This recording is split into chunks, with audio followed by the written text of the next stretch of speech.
अस्सलाम, मेरा नाम यासिर अहमद है और आज का हमारा टॉपिक MS एक्सेल के बारे में, जिसमें सबसे इम्पोर्टेंट शीट होती है जिसे हम कहते हैं मार्कशीट।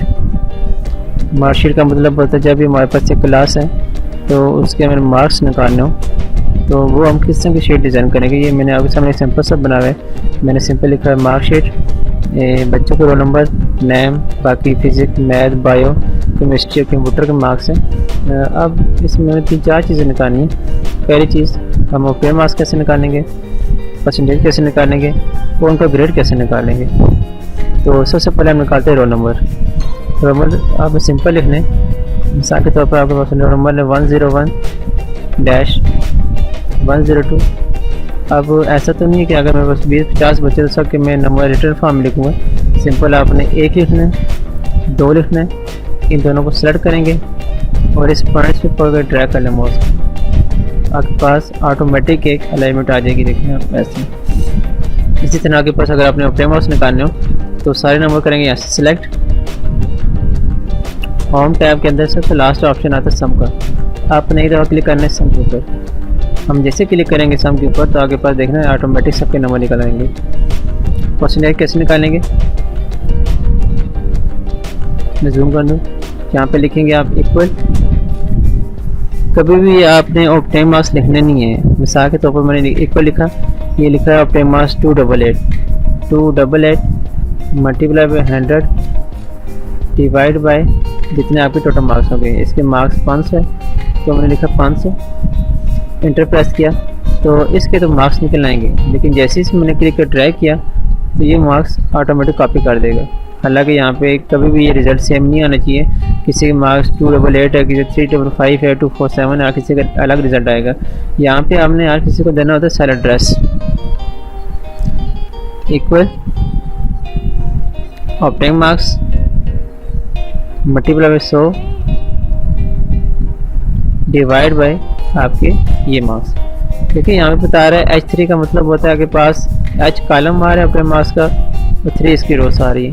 इसी तरह यहाँ पे लिखा हुआ I3 का 3 का मतलब होता है I कॉलम इसका, ये I सारा कॉलम है तो 3 इसकी रो। जैसे इंटर प्रेस करेंगे तो आपके पास इस तरह की परसेंटेज निकल आएगी। यहाँ पे सिंपल डबल क्लिक करेंगे तो ऑटोमेटिक देखिए सब की निकल आएगी। अगली चीज़ है ग्रेड। ग्रेड का मतलब होता है कि किस बच्चे का A ग्रेड आया है, किस बच्चे का B ग्रेड आया है, किसका C ग्रेड आया है। हम क्राइटेरिया हम कैसे निकालेंगे तो मैंने MS वर्ड में एक सिंपल सा डिज़ाइन बना के रखा हुआ है। ये रहा आपके पास कि जिन बच्चे के 90 से अब परसेंटेज की सारी बात हो रही है कि जिस बच्चे की 90 परसेंटेज आई हुई है उसको हम A ग्रेड देंगे, जिसके 80 आई उसको हम B ग्रेड देंगे, जिसके 70 आई उसको हम C देंगे, जिसके 60 आई उसे हम D ग्रेड देंगे। ये हम कैसे सारे कैलकुलेशन करेंगे। जब भी ऐसी बात आ जाए कि आपके पास 3-4 कंडीशनें आ जाए कि अगर ये कंडीशन हो तो क्या होना चाहिए, अगर ये कंडीशन हो तो क्या होना चाहिए, तो वहाँ फॉर्मूला इस्तेमाल होगा इफ़ का। आप ये सेल सेलेक्ट करेंगे, फार्मूलाज पे जाएंगे, ऑप्शन पे जाएंगे, यहाँ पे चूज़ करेंगे इफ़ का फार्मूला। ये रहा आपके पास इफ़ का फार्मूला। ओके करेंगे। ये आपसे 3 बातें पूछेगा। लॉजिक का टेस्ट का मतलब होता है कि मैं टेस्ट कहाँ से करूँ। मैं कहता हूँ अगर परसेंटेज ये चीज़ J3 का मतलब होता है J इसका कॉलम आ रहा है और 3 इसकी रो। अगर J3 बड़ी है 90 के तो आपने इसको देना A ग्रेड। आप लोग ऐसे लिखेंगे कि इस सर में लिखेंगे जो आपकी कंडीशन है। अगर ये कंडीशन ट्रू हो तो आपके पास ये रिज़ल्ट आपके पास आना चाहिए। दूसरी कंडीशन लगाने के लिए आपने यहाँ पे सिंगल क्लिक करना है, यहाँ पे जाएं, यहाँ से दोबारा करें क्लिक। अगर ये चीज़ बड़ी है 80 के तो आपने उसको देना है B ग्रेड। दूसरी कंडीशन भी होगी हमारे पास। तीसरी कंडीशन लगाने के लिए यहाँ पे क्लिक करें, यहाँ पे। अगर ये चीज़ बड़ी है 70 के तो आपने इसको देना है C ग्रेड। तीसरी कंडीशन आपको क्लियर होगी। चौथी लगाने के लिए यहाँ पे क्लिक करें, दोबारा से यहाँ पे इफ आएँ। अगर ये चीज़ बड़ी है 60 के तो आपने इसको देना है D ग्रेड। बाकी जो भी रिज़ल्ट आपने आखिर में डिस्प्ले करना है वो सिंपल आप यहाँ पे लिख देंगे। मिसाल के तो मैंने सारे बच्चों को फेल करना है, इसके अलावा D के अलावा तो लिख देंगे फेल। जैसे ही ओके करूँगा तो आपके पास ये ग्रेड निकल आएंगे।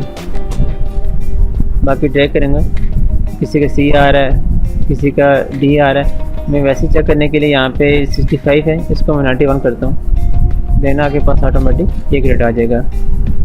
तो ये था आज का टॉपिक हमारे पास, मार्कशीट कैसे निकालते हैं, जिसमें 3-4 बातें हमने सीखी कि बच्चों के 2 नंबर, उसके बाद ऑप्टिमम मार्क्स कैसे निकालना होता है, परसेंटेज कैसे निकालनी होती है, और आपके पास ग्रेड कैसे निकालनी होती है। शुक्रिया।